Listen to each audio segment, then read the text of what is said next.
জুলুম শেষ হয় না, কিন্তু জুলুম এটার ভাবসাবে মনে হচ্ছে বৃষ্টি থেকে বাঁচার জন্য এখন আমরা ঝর্ণার নিচে দাঁড়িয়ে আছি। তো সাবধান, যদি জুলুমের কোনো নিয়ত টিয়ত আপনাদের কারও থাকে তো নিশ্চিত লেখা রাখেন, আপনি সফল হবেন না। তো জালেমের দুই চারটা ভালো কাজ দেখা তার প্রতি ঝুঁকে পড়া যাবে না।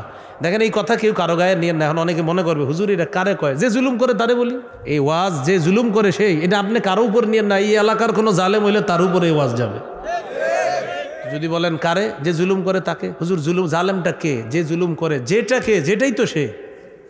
যদি এই ওয়াজে আপনার কেউ বলে হুজুর বয়ানটা কারে করলো, আপনি বলেন আমনে জুলুম করেনি সেটা বলেন। যদি কয় হ, তো ওয়াজ আমনেরই করছে। আর যদি বলেন না, তাহলে আমনেরে বলে নাই। এরপরে বলবে হুজুর যে বললো কোনো জালেমের প্রতি ঝুঁকে পড়া যাবে না, আপনি বলবেন আমনে কোনো জালেমের প্রতি ঝুঁকে পড়েছেন কিনা বলেন। যদি কয় হ, তো ওয়াজ আমনেরই করছে। আর যদি বলেন না, তো আমনে টেনশন করেন কেন?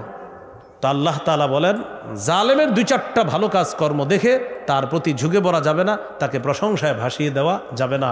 জুলুমের আপনি অপরাধ শুধু কোনো ব্যক্তির উপরে নিয়েন না। এই জুলুম শেষ হয় না, কিন্তু জুলুম এটার ভাবসাবে মনে হচ্ছে বৃষ্টি থেকে বাঁচার জন্য এখন আমরা ঝর্ণার নিচে দাঁড়িয়ে আছি। কি বুঝলেন? কিসের থেকে বাঁচার জন্য কিসের নিচে দাঁড়ায় আছে?